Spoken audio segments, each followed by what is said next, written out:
না আজকে আমরা ক্লাস 7-এর ফিজিক্যাল সায়েন্সের chapter 3 atom molecules and chemical reaction বা পরমাণু অণু রাসায়নিক বিক্রিয়া এই চ্যাপ্টারটা শুরু করব। এই চ্যাপ্টারের যে প্রথম টপিক আজকে আলোচনা করব আমরা পরমাণুকে নিয়ে, অ্যাটমকে নিয়ে। আজকের টপিক হচ্ছে পরমাণু অর অ্যাটম। তো পরমাণু বা অ্যাটম এটা কি না, এর সম্বন্ধে একটু বলি।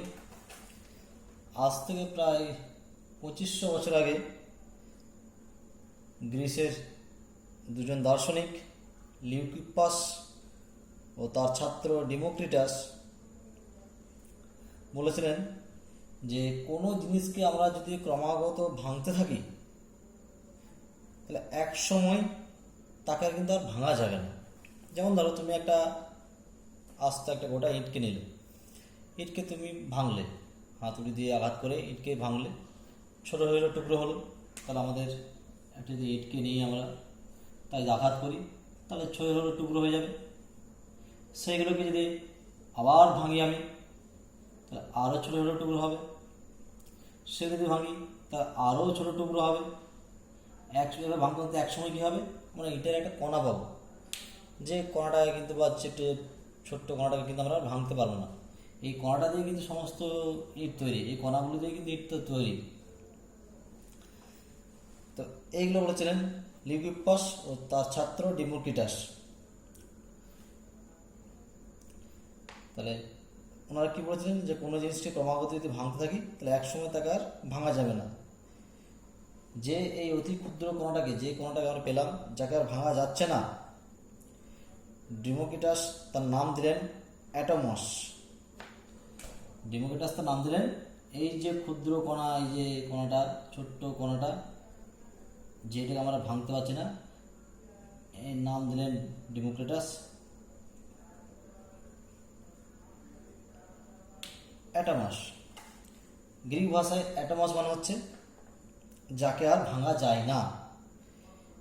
এইখান থেকে আমাদের অ্যাটম, যাকে বাংলায় আমরা বলি পরমাণু, এই শব্দটা হলো এসেছে। গ্রিক শব্দ অ্যাটমাস থেকে অ্যাটম শব্দটা এসেছে। তো অ্যাটম সঙ্গে তারা কল্পনা করেছিলেন লিউকিপাস এবং ডিমোক্রিটাস, কিন্তু অ্যাটম যে আছে তার অস্তিত্বে কিন্তু তারা কোনো প্রমাণ দিতে পারেননি। প্রকৃতিতে অ্যাটম বা পরমাণু উপস্থিত আছে, তার অস্তিত্বের কিন্তু কোনো প্রমাণ তারা দুজন দিতে পারেননি। শুধু এই যে গ্রিক দার্শনিক তা নয়, আমাদের ভারতীয় দার্শনিক কনাদও কিন্তু অ্যাটম সম্পর্কে ধারণা বলেছিলেন এবং কেউ কিন্তু প্রমাণ করতে পারেননি। তাহলে অ্যাটমটা কি হচ্ছে? তাহলে আমরা না অ্যাটমটা দেখতে পাচ্ছি কোনো একটা পদার্থের অতি ক্ষুদ্রতম কণা, যাকে আর ভাঙা যায় না এবং যার মধ্যে পদার্থের সমস্ত ধর্ম বর্তমান। এটার যা ধর্ম থাকবে এই কণাটার কিন্তু তার ধর্ম থাকবে। কেন? এই যে ইটটা বা পদার্থটা তৈরি হয়েছে এই কণা দিয়ে, তো তাই এই কণাটার যা ধর্ম, এই পুরো পদার্থটার ধর্ম তা একই হবে। তাহলে আমরা বলতে পারি কি না, কোনো পদার্থের অতি ক্ষুদ্রতম কণা যার মধ্যে পদার্থের সমস্ত ধর্ম ও গুণ বর্তমান, তাকেই বলা হচ্ছে পদার্থের পরমাণু।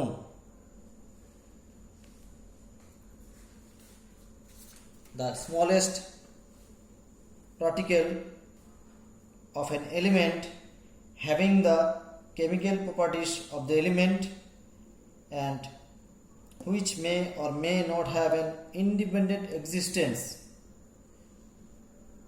is called atom. তাহলে পদার্থের সবচেয়ে অতি ক্ষুদ্রতম কণা, যার মধ্যে পদার্থের সমস্ত ধর্ম বর্তমান এবং যার স্বাধীন সত্তা থাকতেও পারে আবার নাও থাকতে পারে, তাকে বলা হচ্ছে পদার্থের পরমাণু। বলছি the smallest particle of an element having the chemical properties of the element and which may or may not have an independent existence is called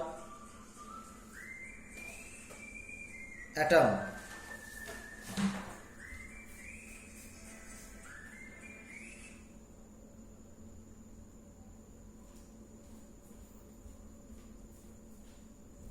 It's called atom. তাহলে এটা হচ্ছে আমাদের অ্যাটম।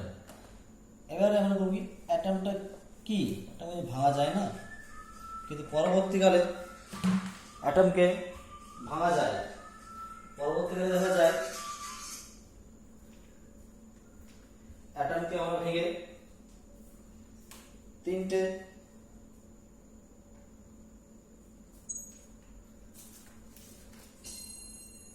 কণা পাই। প্রথম বলা হয়েছিল যে পরমাণুকে ভাঙা যায় না, কিন্তু পরবর্তীকালে পরমাণুকে দেখা যায় পরমাণু বিভাজ্য, অর্থাৎ পরমাণুকে ভাঙা যায় এবং পরমাণুকে ভেঙে তিনটে প্রাথমিক কণা পাওয়া যায়, প্রোটন, ইলেকট্রন ও নিউট্রন। তাহলে আমাদের যে অ্যাটম, সে অ্যাটমকে ভেঙে আমরা তিনটে প্রাথমিক কণা পাই, প্রোটন,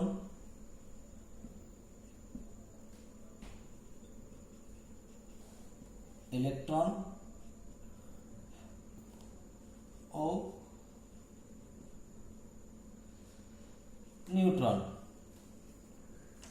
তাহলে আমরা তিনটে প্রাথমিক কণা হচ্ছি। তাহলে atom consist of 3 elementary particles called proton,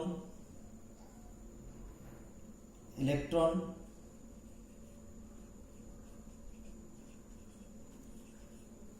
and neutron.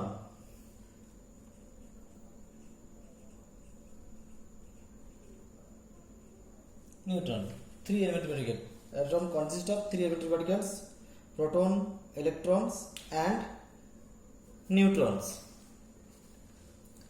এই যে প্রোটন, এই প্রোটন হচ্ছে ধনাত্মক আধানযুক্ত কণা, ইলেকট্রন হচ্ছে ঋণাত্মক আধানযুক্ত কণা ও নিউট্রন হচ্ছে নিস্তড়িত, কোনো চার্জ নেই, প্রশম কণা।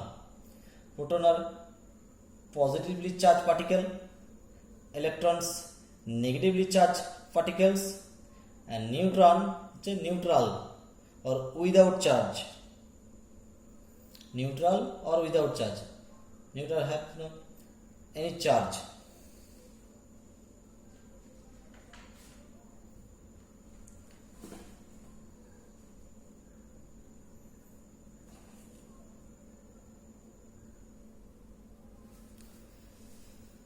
The 3 particles: proton, electron and neutron. তাহলে পরমাণুর গঠন কি? Atomic structure of atom.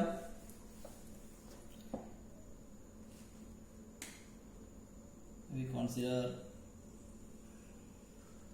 এটা যদি আমরা অ্যাটম ভাবি, তাহলে অ্যাটমের যে কেন্দ্র, সেন্টার অফ দি অ্যাটম, এখানে থাকে proton,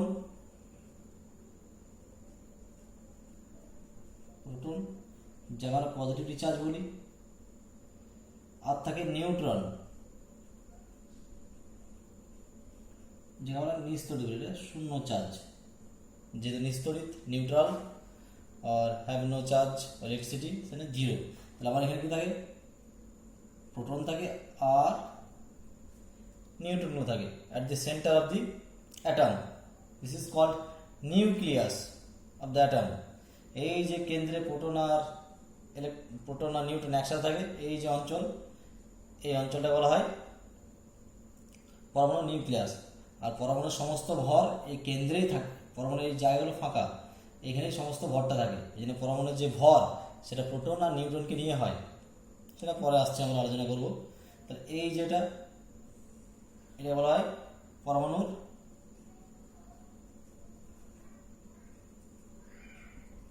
nucleus.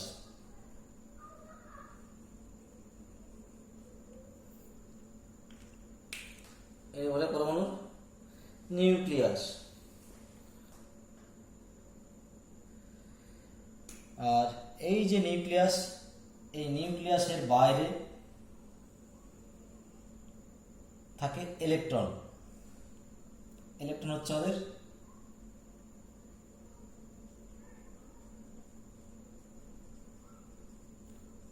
Negative recharge particle, negative.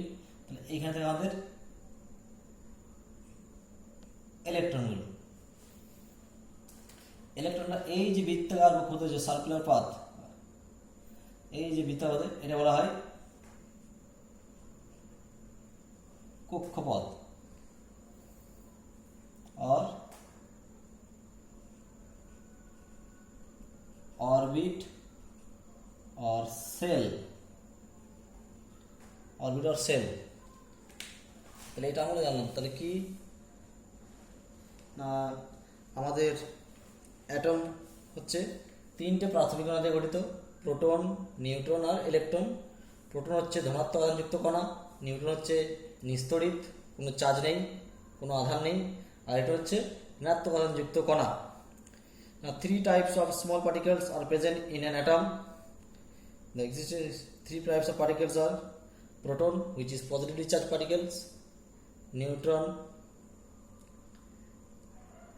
have no electricity or have no charge, neutral particles, and electron, negatively charged particles.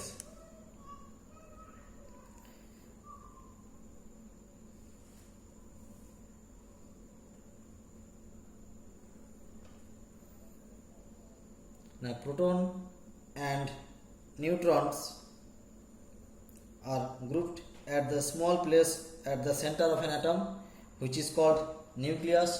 আমরা পরমাণুর কেন্দ্রে এক ক্ষুদ্রতম অঞ্চলে দেখি প্রোটন আর নিউট্রন একসাথে থাকে, তো এই অঞ্চলটা বলা হচ্ছে ওদের নিউক্লিয়াস। আর ইলেকট্রনগুলো নিউক্লিয়াসের বাইরে যে বৃত্তাকার কক্ষপথে নিউক্লিয়াসকে কেন্দ্র করে ঘুরতে থাকে, সেই বৃত্তাকার কক্ষপথকে বলা হচ্ছে, বৃত্তাকার যে পথ, সে বৃত্তাকার পথকে বলা হচ্ছে কক্ষপথ বা কক্ষ। Electron revolve in different path around the nucleus. The path around the nucleus in which electrons can revolve are called orbits or cell. তাহলে সেল or orbit হচ্ছে path of electron. তাহলে এখানে প্রশ্ন হচ্ছে, একটা জিনিস যদি বলি আমরা, যে এখানে প্রোটন আর neutron grouped at the small place at the center of the atom, এখানে দুজনেই একসাথে আছে, প্রোটন আর নিউট্রন। প্রোটন হচ্ছে পজিটিভ চার্জ পার্টিকেল আর নিউট্রন হচ্ছে নিস্তড়িত। আমরা জানি প্লাস আর মাইনাসের মধ্যে আকর্ষণ হয়, তারা একসাথে থাকতে পারে ভালো, কিন্তু আমাদের এখানে তো প্রোটন হচ্ছে পজিটিভ চার্জ পার্টিকেল, ধনাত্মক আধানযুক্ত কণা, আর নিউট্রনের কোনো আধানই নেই, না প্লাস না মাইনাস, নিউট্রাল। তাহলে এরা দুজনে একসাথে কিভাবে থাকে নিউক্লিয়াসে? না, এই যে প্রোটন আর নিউট্রন, এরা নিউক্লিয়াসের মধ্যে নিউক্লিয় বল দ্বারা আবদ্ধ থাকে। নিউক্লিয় বল,